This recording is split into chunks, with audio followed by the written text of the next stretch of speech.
Welcome to my channel. Now this is part 2 of my first pocket watch disassembly.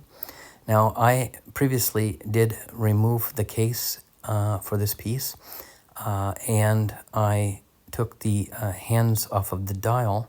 I removed all 3 hands, and I'm easily able to remove the dial, and basically I did want to give a little bit of a demonstration how this project went. Now, I am very satisfied with the results at this point. Now, this is clearly going to be a long-term project, but I did want to take you through and show you a little bit about how I did this. Now, I apologize for the video quality. That there are several things that came to light in the stride of doing this project.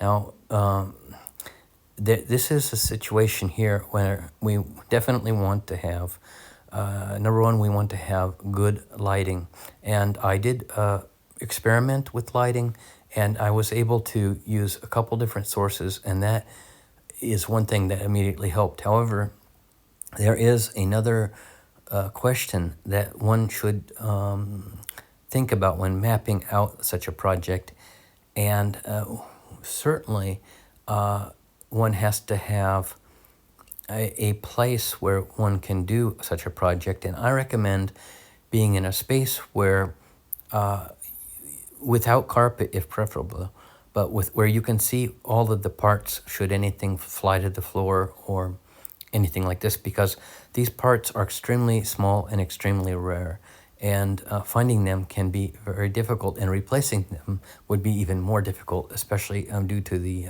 rarity. Now, and one must congratulate these 19th century Swiss watchmen of the last quarter of the 19th century who were able to manufacture such tiny, almost microscopic screws and parts. This is really a tribute to their technological know-how.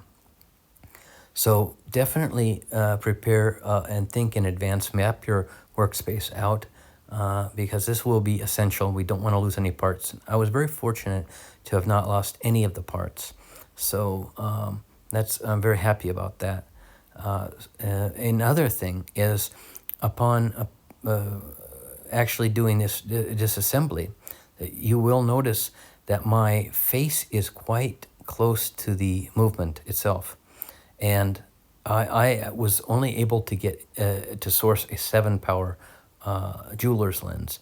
I had tried to find a 10 power, however, these were not available at the time that I was trying to procure these, so I only had the 7 power, and even with this, this was very difficult to see the detail and the screws unless I was right up to the movement. And this also creates the problem of actually how to record such a project so that someone can see what you're doing. Is I do not have the equipment to present such a demonstration, and one really needs to have something along the lines of a microscope, perhaps a digital microscope with space for working in between, something of this variety. But this is a challenge, especially if one lacks the equipment. Concerning the equipment, the other equipment besides the jeweler's lens, I have a very basic set of watchmaking tools, these so-called watchmaker's tools, these screwdrivers and other parts, tweezers, etc. And I only purchased a very rudimentary set. Now the cradle on which the movement is mounted, now this is a high-quality item. This is a Bergeron. So this is a very deluxe piece as far as my equipment is concerned. However, everything else is very basic and very inexpensive. However, they seem to be doing the job, which I'm happy. But I was very happy to be able to have such a piece. This piece was in what I appeared to be savable condition, and I thought this would be a great training project for my first endeavor. So I feared not, and I began the disassembly. Now, the movement itself, I believe I mentioned this previously, this is a Lepine caliber 5 or Mark 5 anchor. This is a patent lever escapement, and this was a workhorse during the 19th century, especially from, well, certainly after 1850, but mainly late 1850s till the early 1890s. We still see it in use in the 1890s. And this was preferred by Swiss watchmakers and French watchmakers also. We see them utilizing this. This was very practical, and I really love this version. I love these bars. I love the way it looks, its utility and its simplicity. Now this is not, this is a high grade movement. However, it is not a complicated or a piece with many complications apart from the subdial with independent seconds, which is a nice feature, but this has very few complications. And this is a very reasonable piece. Now, I did discover various techniques while handling this. Now, you'll notice that I occasionally will spin the cradle, and I have found that in certain cases, it is easier to place the screwdriver once you're able to see where you're placing it, placing it on the screw, holding it firmly, applying the pressure, and turning the cradle. This actually produced better results for me in certain situations where the screw was very tight. And once again, these are parts that have probably been in situ for the better part of 100 years, if not longer, if not since its fabrication. And I do date this to around the 1870s, this piece. So, and one interesting thing about the historical side of this H. Montandon Locla maker, this is the most common of Montandon watchmakers that we find pieces signed H. Montandon Locla. This is among the most common pieces, yet by a paradoxical situation, this maker is one of the most difficult to identify specifically who was behind this signing. Now, this is a very common name, this Henri Montandon, and there are many watchmakers with this name, including établisseurs, or these were actually people who were establishing watches, as they say, or making the watches with signing their name and selling them on. And they would usually get these various different parts from other dealers, including the movements, but every piece, and they were responsible for making the end product and presenting it to their clients. But we certainly have several big, well-documented Henris that were making before 1850 or up until the early 1850s. But these pieces that are between the 1860s to the early 1890s, now this is a question. There could have been several individuals doing this. This is not exactly clear. And the fact that several of them died before the mid-1880s may lead to the supposition that they were working with family members who continued to produce under the established name.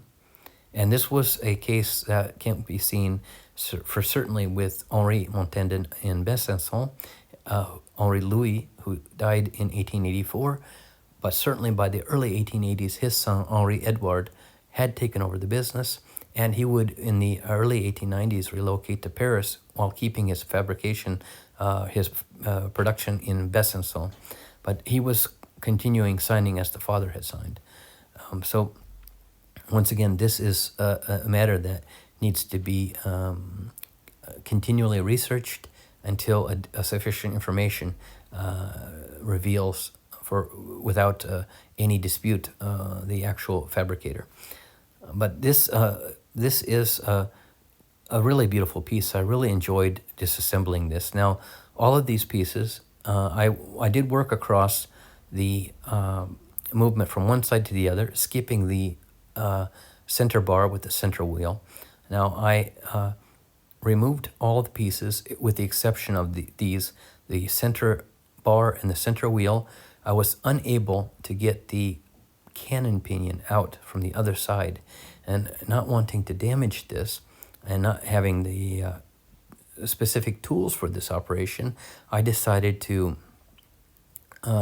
forego this and just to leave these on. However, all the pieces, all the other pieces were removed, and I was able to remove the spring barrel, I released the Maltese cross, and was able to remove the spring barrel, and I opened this. This was quite dirty inside. It definitely needed cleaning.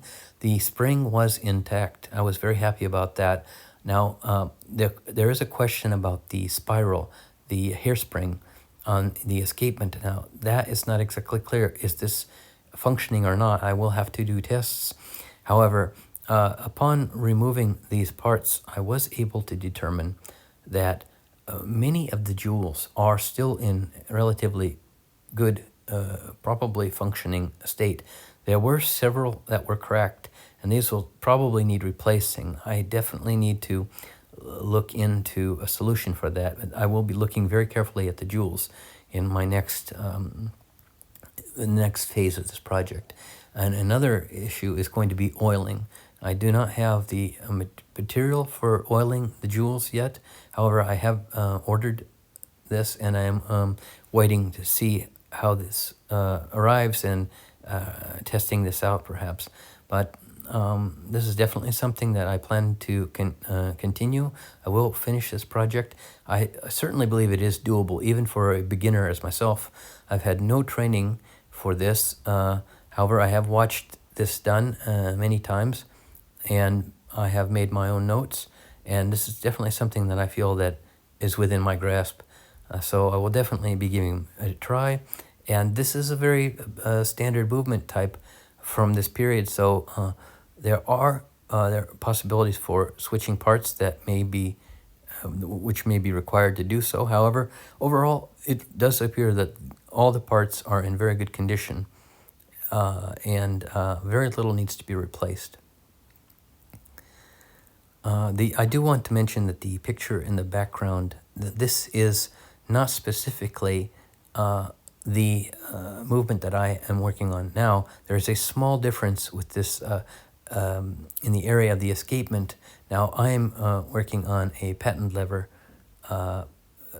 anchor escapement, and this is slightly different, this schematic. However, this does give the overall idea of what we're looking at here with this deconstruction. And once again, I really like this. I really like this movement type. This is a very beautiful piece. And actually, having removed all the parts, I have put the parts into an ultrasound, and the difference between the before and after cleaning is like day and night. They have really come out immaculately clean. I'm very happy with the state that I received after the cleaning. I am very happy that I was able to do this.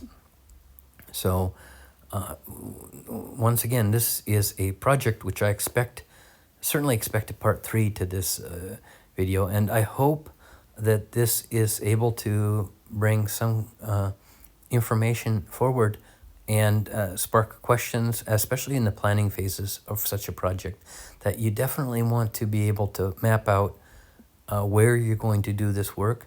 The lighting must be adequate, and just being able to get close enough to see these parts is it's much more difficult when you actually are doing this, when you see how close you need the magnification. Magnification is a huge issue. Pardon the pun, but it is definitely something that needs to be properly done, and I will at some point probably need to get a microscope, as my failing eyesight was certainly pushed to the limits on this task, but I am very positive that I will be able to get this back together. And that's another aspect that you should consider, that filming yourself and taking pictures along the way to identify these parts is very practical advice, because you want to be able to make sure that you have the parts going back into the places where they need to be. This isn't such a big deal, and actually the screws can be determined obviously by the number and size, but you might want to map this out also in advance and keep a tally of what you have so that if for some reason you would lose something along the way, that you know exactly what you're missing. So these are all very good steps to take in stride of such a project. But I'm really hoping that this is a useful demonstration here. I know this is very difficult to see in detail what I'm doing, but you do get the picture.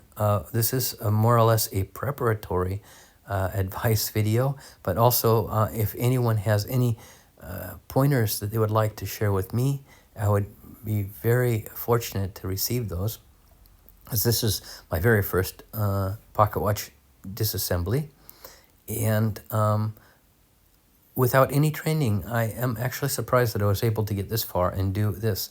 And I'm also very happy that it does appear that I will be able to finish this. The only issue that I see is if I would lose a part or have to replace a part. But this is something that has yet to be seen, and should this happen, I will keep you informed. Thank you.